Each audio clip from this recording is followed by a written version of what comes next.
How's it going, everybody? So today I want to talk about healing, and not just feats, but all forms of healing.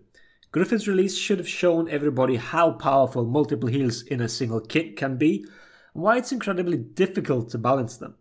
But before we get into the topic, a quick shout out to today's sponsor. Conqueror's Blade was kind enough to partner up with us once again. If you're unfamiliar with Conqueror's Blade, it is a free-to-play tactical MMO set in a medieval world. They have recently launched Season 6, The Scourge of Winter, and a new season is always interesting, and not just for people that already play the game. This is a unique opportunity as they're opening up 2 new North American servers, which means that everyone starts fresh. There is nobody that has already unlocked everything and you're always behind. Quite the contrary actually. There is a link in the video description that, if you follow it, will give you free stuff.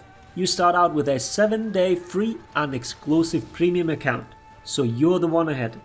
Then you create your own warlord, a powerful commander specialized in 11 unique weapon classes.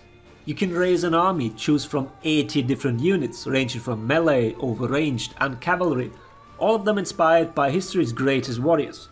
You play online in siege battles, 15 versus 15 skirmishes, you defend and siege castles, and as playing with others is always more fun, you can join a house and form alliances with other players. As I said, this is a unique opportunity to join an already established game while not being behind and always having to catch up. So if you've ever been curious about Conqueror's Blade, now's your chance. Link is down in the video description, go and have fun. But back to For Honor now. When saying that heals are not in an optimal spot, most people's mind will probably immediately go towards feats, so that is what we start with. And to get a little perspective, I'll give you a little bit of a history lesson, because healing feats in For Honor certainly did have their very special moments. As I've mentioned in Nobushi's meta video, she had the first feat that was completely removed from the game. Blissful Rest was a short but powerful heal over time that pretty much full healed Nobu no matter what. It was armored, so you couldn't hit her out of it either. It's not like Ubisoft decided straight away that it was way too strong. Nah, it took a while. I couldn't find the exact patch notes, but from the dates that I found, must have been around November 2017. So 9 months into the game's life, it was finally removed. But that wasn't the only sin from Season 1. Second Wind had 4 charges, similar to what Lawbringer's Tier 4 bombs are now. You could use them in quick succession, and only after you've used all charges it went on cooldown. So you can imagine how utterly broken this was, even with the damages from back then, and gear score on top. While recording the voiceover, I'm not sure, but I think I still have an old Raider clip from Season 1 with this. Maybe you'll see it on screen right now. I don't know yet. But we have another example. JJ's Soothing Mist was so broken at release that the comp community used him almost solely because of it. The hero became an almost must pick because the sustain was so insane. An AoE heal on a very low cooldown that got stronger the more opponents were around. Well, and after they nerfed that, they gave it to Griffin without all the requirements, so that should speak volumes already. And we also have Second Wind and its 7th iteration now. Well, I don't know, I didn't count, but this feat has gotten nerf after nerf. It's more than understandable as it's been banned in tournaments for the longest time and only been allowed again after the most recent nerf. Does this mean that these heals are all in a good spot now? After so many changes and little tweaks, you'd think they finally found the sweet spot. And sadly, I think they'll never be in a spot where the majority is happy with them.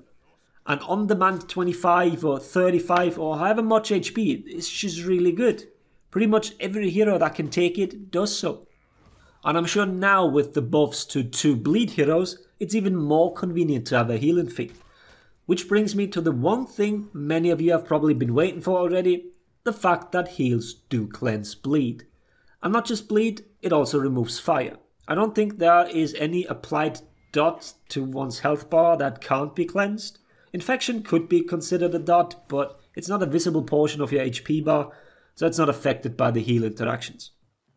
With more and more sources of healing, the worse off all bleed based attacks are. And as we can see with PK and Shaman as examples, if bleed is a catalyst to unlock parts of your kit, then the omnipresence of heals and cleanses is very detrimental to the overall viability of those heroes. Yet, at the same time, we do have heals that do not remove bleed. Take Blackbriar's Bulwark heal as an example. Imagine if every single tick of his heal would also cleanse the bleed. It would be absolutely ridiculous. Same goes for George's first feat. Each bash does heal him, but those heals do not remove any bleed or fire from him. So we know that the ability to not cleanse but still heal is in the game already, but only in a very limited capacity. Another aspect that partly plays a role for bleed is the way healing zones work. I'm sure many of you have witnessed it, either a smoke bomb or you just step out of the zone for half a second and all bleed is cleansed and your opponent healed. It's not that uncommon for fights to happen directly at the edge of a point. With the CCU, healing on points got slowed down considerably. It's half the speed it used to be, and while I think it is better, there are still improvements that are possible. So let me propose one then. Make healing on zones similar to how Regenerate works. It would have a little startup, which would stop the instant cleansing when entering a point for a fraction of a second. Also, you'd not be able to heal if you're locked onto an opponent. With Revenge holding, we know that the game can differentiate between just being in lock-on mode and actually being locked onto an enemy. So Blackbriar's could still use Bulwark heal in combination with a healing zone.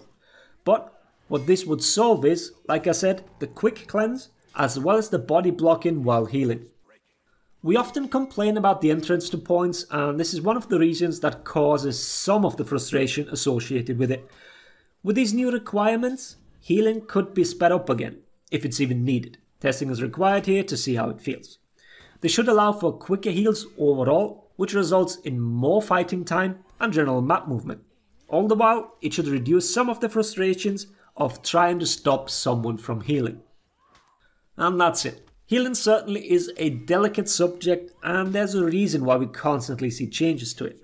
How long it'll take, or if we'd ever be able to say that it is in a good spot, remains to be seen. Let me know what you think. Maybe some of you are happy with exactly what we currently have. Who knows? For now, I hope the video was interesting. Thanks for watching. Laters everybody.